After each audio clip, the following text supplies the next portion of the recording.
Every employee that you hire has their own personal life. They have their private life as well. They have their personality as well. And all this comes with them when you hire them.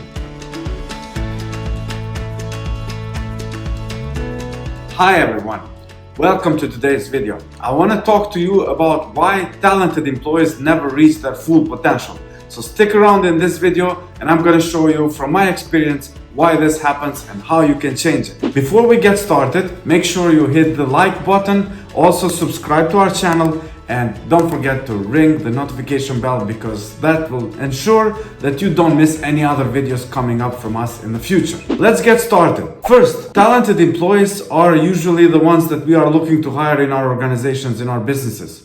And also talented employees are looking to find the job, the organization where their talent will be appreciated and also they can reach their full potential. But too many times this doesn't happen. And I want to talk about why this doesn't happen. Because we can see that we might have people who are smart, knowledgeable, and experienced.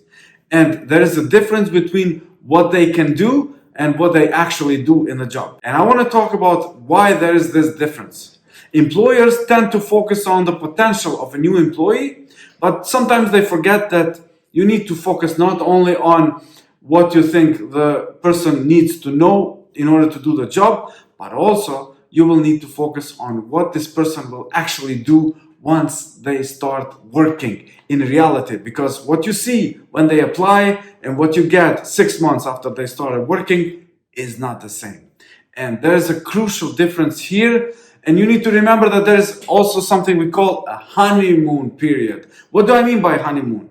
Honeymoon is a period of 6 months where the employee gets to the new job and they start working and they want to do things and they are motivated. They have this full enthusiasm, motivation level is high. But after 6 months, they start to give up. The honeymoon period is over. And that's when we really get to know who we have really hired. And also the employee gets to know what company organization they have started working with. And this is where people from both sides are disappointed. The employee is disappointed because the company that they thought they're going to work for is not the ideal company as they thought initially. And also the boss is disappointed because the employee that they thought they were hiring is not the ideal candidate that they thought they are hiring. So this is where this basically disappointment happens on both sides. And what can we do in order to improve after this 6-month period? And I'm going to talk about both sides, so stick around. I have 4 reasons why I think this happens and why you need to work on it and you need to be aware from both sides, as an employee, but also as a boss, as a leader, as a manager. Most people basically after this 6 months are just giving up. They know that they cannot achieve what they wanted to achieve and they start to get away with the minimum possible without getting fired. And that's what we don't want because those people are not reaching their full potential. The number one reason why this happens is that there is a poor fit between the person and the organization where they are working. And what does this mean? This is a very important aspect. It means that person's attitudes, values, and abilities are not fully aligned with the characteristics of the job, of the role, and also the organization where they're going to work. And this is crucial. As a manager, as a team leader, you need to be able to align these things. Otherwise, it's not going to work. It may work to some level, but it's not going to work in a level that you're going to be happy and your organization is going to see results from the employee that you have just hired. Also, be careful how you evaluate the candidates and do not evaluate only the candidate. You need to evaluate also your organization, the company that is hiring.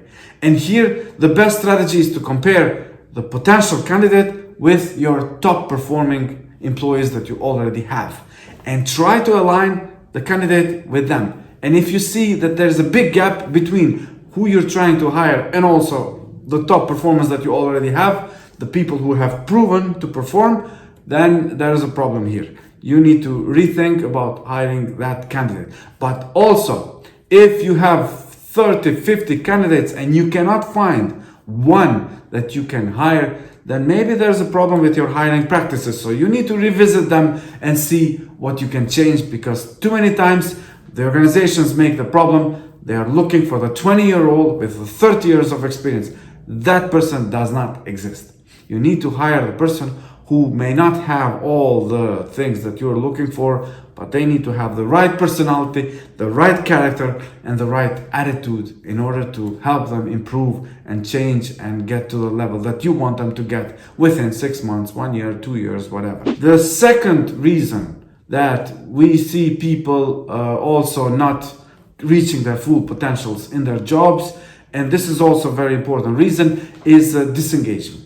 Why does disengagement happen? What do we mean by disengagement? Disengagement is when employees feel that they are not motivated because of poor leadership.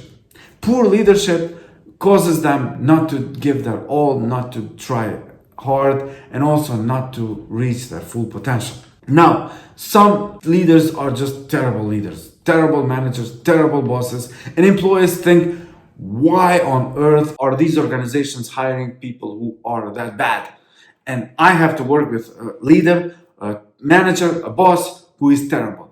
And this basically makes them just go with the flow, don't give their all, and try not as hard as possible, but try the minimum possible to get away with. And that's where people fall after the 6 months honeymoon period, especially if the boss is not there to support them, the boss is not there to inspire them, and also great bosses are the ones who give constructive feedback. And if we cannot get our boss to do these things for us, then chances are we will just go with the flow, start thinking that, okay, I'll get away with whatever I can get away with, and maybe I'll find another job when I find it and move on. But in a way, this is something for which I blame totally the management, the leaders, the bosses. They are the ones who need to make sure disengagement doesn't happen.